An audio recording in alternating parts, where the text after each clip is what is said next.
We all had an early vision of what our lives would look like, and then life actually happened. From marriage to motherhood, career dreams, and everything in between, this is Life Actually with Mary Belle. Welcome back to Life Actually with Mary Belle. I am Mary Belle, and this is episode 4, where if you caught episode 3, we were talking a lot about mom guilt. And now we're doing a little bit of a deep dive because we had a fantastic viewer, friend of mine, listener, who commented and basically asked the question, why does the term working dad not exist? So I did ask a bunch of you to weigh in on that. And that's what we're going to get into in this mom guilt extra episode. So when I asked her, and I said that we wouldn't be divulging names on here for this particular thing, not that we're going to have a tremendous amount of dads listening and weighing in. I didn't want to throw anybody under the bus or put names where people didn't want names to be heard. But when I asked her to elaborate on what she meant, she basically explained working mom is a term that we all use, right? Because you basically have moms and there's describing phrases that we use for moms. You're a stay-at-home mom, you are a working mom, I am a work from home mom, and there's a whole lot of expectations for those different variations of moms. And when you talk about dads, there is no such thing as a quote working dad. And I understand what she's saying, but on the flip side of that also, and I believe I said this, so this is a little bit tough. Going from episode to episode, and because we explained this before, we're recording a bunch of episodes in one day. So before I came here yesterday, I reviewed, what we sort of talked about in episode 3, and I want to make sure that I don't repeat stuff. But I think also it's important just to bring it up again and sort of, get all on the same page here. So back in the day, obviously, women stayed home, raised their families and their children, and men went to work, right? And then, women started to go to school, started getting their own career, started doing, their own version of what men do, while still bearing the load of, raising children and keeping a house in order. And of course, we've reviewed, I'm married to somebody who doesn't work that way. So he is my equal partner in parenting, in keeping our home and doing all things and sharing the tasks equally.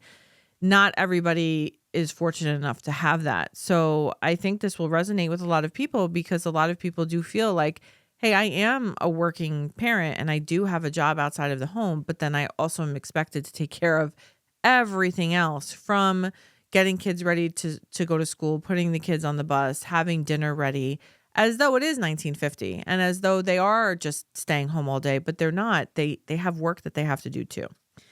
So there is a little bit of a double standard that men have one focus and moms basically do all the things and also have to label themselves in the process. And again, nothing is absolute here. Like, not everybody's situation is like this. Again, I love my husband and I've said it 47,000 times. Nobody really wants to necessarily hear that 47,000 times. But I do my best. And one of the things I am most proud of as a human, and the more that we grow, is just because your experience is your experience, that doesn't mean everybody else can relate to your experience. And there are a billion other experiences out there of what other people deal with on a daily basis, what other people's realities are. So I could very easily sit here and say, well, just do X, Y, Z, and then everything's going to be a lot easier. You're dealing with a whole nother human being, and not all men are created equally the same way. Not all women are created equally. So when you think about all of the basic labels that are given to moms, right? You have a stay-at-home mom. And I would say very often the main response to that is, what do you do all day? Like, what do you get like, people hear stay-at-home mom and they're like, oh, you must just make pancakes for breakfast and take your kids to the park. And, oh, I wish I could do that every day. I would love just waking up and only having to brew some coffee and clean my house and tend to the children like it's Little House on the Prairie, and that it's just such an enjoyable thing all the time. And what I think is just truly missed with that, especially if you have more than one kid, is that when you have expectations on you that your house is supposed to look a certain sort of way, or yes, I am supposed to get dinner on the table every night because it's sort of either a spoken or unspoken arrangement. You go out and work and make money, and I'm going to keep our house in order. There's tremendous pressure on that. And doing all of these things, keeping a house clean and making dinner, not everybody has enjoyment in those things. Not everybody loves making dinner.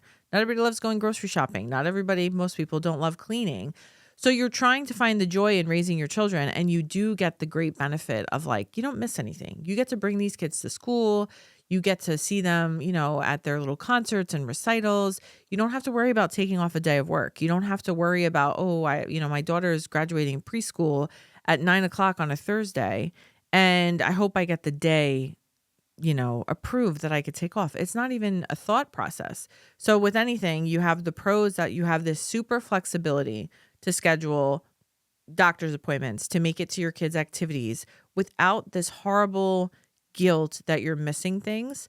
But with that also comes this incredible responsibility of, I'm with my child all day long, and I am responsible for, in certain ways, keeping them entertained and giving them a fun childhood to remember. Are we going to go to the park today? Are we going to do enough movement today? Am I feeding them well enough today? Whereas when you're out of the house, like, you're not even thinking about that because you're usually paying somebody else to be entertaining them or be taking care of them. Which brings me to my next one. If you are a working mom, you are, who knows how early in the day that you have to leave the house, but also managing, hey, who's leaving first? Who's getting the kids on the bus, or who's getting the kids to school? I don't know if anybody is aware of this, but school does not last till 5 or 5:30 p.m. So when the kids are getting out anywhere between 2:30 and 3:30, who's getting them from the bus? If you don't have family that lives near you, if you don't have extra money to have somebody, like a nanny or a babysitter, like, it's an incredible mental load to figure out how all of these moving pieces work together so that you can leave the house, and whether you studied to get a degree or you just have a career that you're super passionate about, to be able to do all of those things while still being a mom. And I would say 9 out of 10 times, it's not dads that are the ones that are basically dealing with that main responsibility of the kids getting on the bus, and what do they have to bring to school today, and where are they going after school, and who's getting dinner on the table. There's many men who do, but majority do not. And there's men close to my heart who are like the primary parent. So we're not excluding anybody here. It's just to really understand the different types of momming and all of the responsibilities attached to it. And finally, if you work from home, which is what I do, there's tremendous guilt associated with that as well, where I have to get work done when I'm at home. And I, on one side, have the benefit of being able to be with my kid who's not in full-time school all day yet, but she's with me. I don't miss anything. I get to see her wake up. I get to see her learn how to get herself dressed in the morning, pick out her outfits, get her backpack ready, get super excited to see her friends at school, pick out what she wants for breakfast, how she wants her hair that day, see her in the car, see her walking into school. These are all little things that it hurts my heart to think about the working moms who don't get to see them every day because maybe their mom, the kid's grandparent is bringing them, or maybe they have a nanny who does it. And maybe you feel like you miss out on those things, right? But as a work from home mom, I get to do those things. But on the flip side of work from home momming and the benefit of getting to see all of those wonderful kid things is trying to manage how to get work done while, especially for a kid who's not in school all day long, sits next to me. How does she not get bored? How does she not feel like I'm choosing my phone or my computer when I'm working over her? How do I make sure that we get out and we exercise enough so we're not just sitting inside all day long? How do we make sure we're not boredom eating, like we've been in the house, especially when it's shitty weather? Like, all right, you had lunch and then you look forward to whatever the next thing is, which is usually a snack or food related. So, and I say this a lot, and like when I watch back all my episodes, there's a few phrases I keep going back to. I say all of that to say a lot. I say I urge you a lot. So I'm trying to not use the same catchphrases all the time, but also there's only so much you could do about that. It's just how I speak. But all of that to say, you could be a mom and you can enjoy so many aspects of motherhood, but when you add on these stressors of whether you're a stay-at-home mom and you feel like you're expected to be Florence Nightingale and putting dinner on the table every night and doing all these wonderful activities all the time while trying to do laundry and keep your house clean so that you feel like you're fulfilling your end of the bargain if your husband works out of the house, to being the working mom who's out of the house, who then has to, I feel horrible for women who have to drive to work, then they drive home. People are stressed at the end of their regular workday, and then they have to come home after not having seen their kids all day long and really be on. Like you don't really get a downtime where you have time to yourself unless you're on a commute. But how often is a commute traffic filled where it's like a shitty ride home? And then you have to transform because your kid hasn't seen you all day and they're super excited to. And then to my situation, work from home, my husband will walk through the door at night and there's just, I've said this before, but there's some days where I'm like, holy hell, like I need time to myself.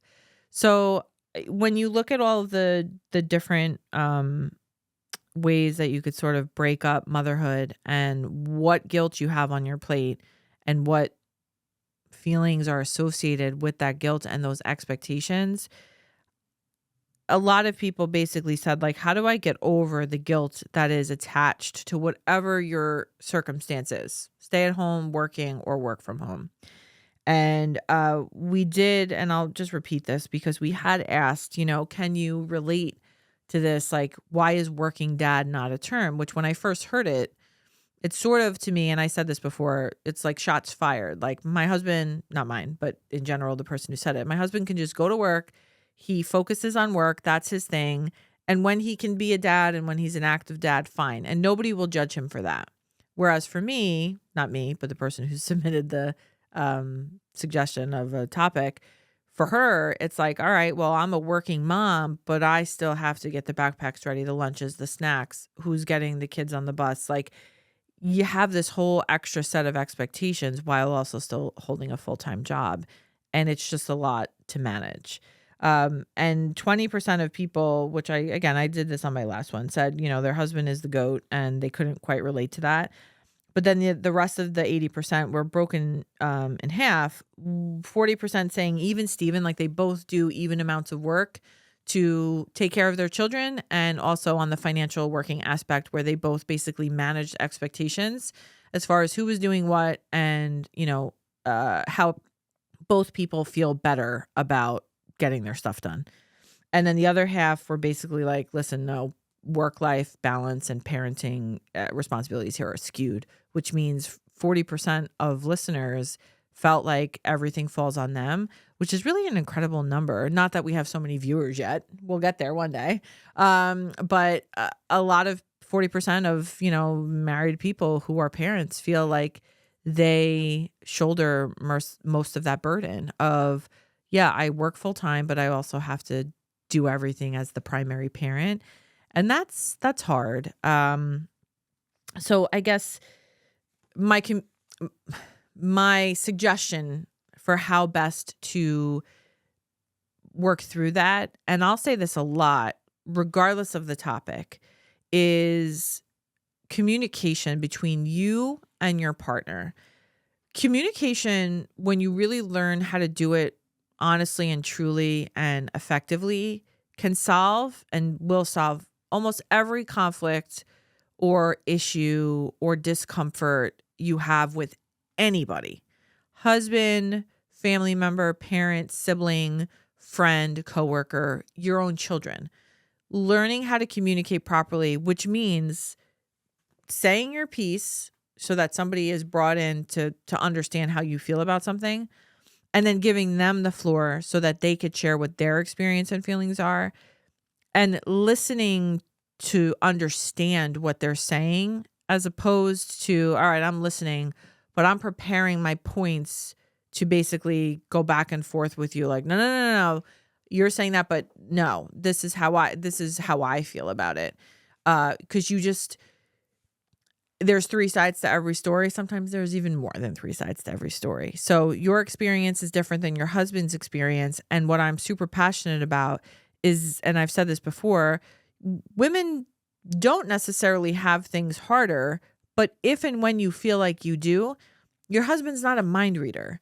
So rather than deliver the message in either like a complaining way or like, "Ugh, well, I guess I'm going to go do this right now way, sit down and say, hey, I'm feeling a certain sort of way. I feel like, I'm having a hard time getting these things done, figuring out the best way to manage with my career, with being a mother, all of these things combined.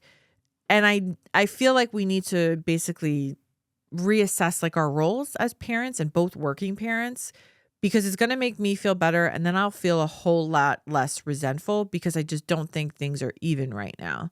And if you're with somebody who really doesn't know what to do with that, I mean, I've said this before too.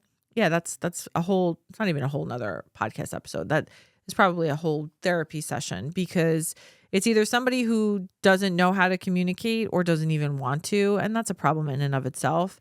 But a big thing that I tell, I've had conversations with my close girlfriends, with acquaintances that I've met who have basically said like, wow, you and Jay went through a lot of stuff. And I know that you said that you did a lot of therapy. Like, what was the biggest thing that you took out of it? Learning how to communicate. We both used to communicate with each other back in the day where, the moment that his voice would take a turn, I would immediately get defensive. I would, and still to this day, like, you don't go through therapy and everything's perfect.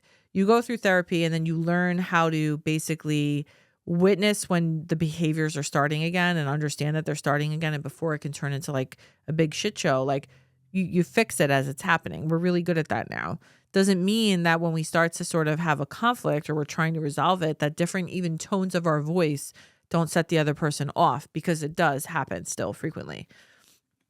But the point of that is when you understand what your triggers are, and when you understand and the other person understands what they do or what they don't do that is something that bothers you or like really adds to that resentment, it's work that needs to be done in order from something as stupid as, what do you want to go have for dinner tonight? Oh, let's go have pizza. Oh, I don't want to have pizza.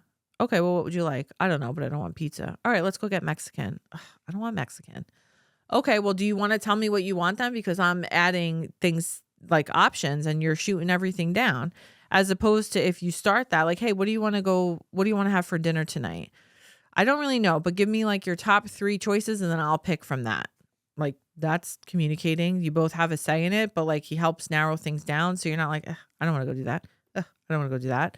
And I just made that up, but you could reassess how you start the topic, start the conversation, so that it just goes in a better place. And we have gotten a lot better at that over the years.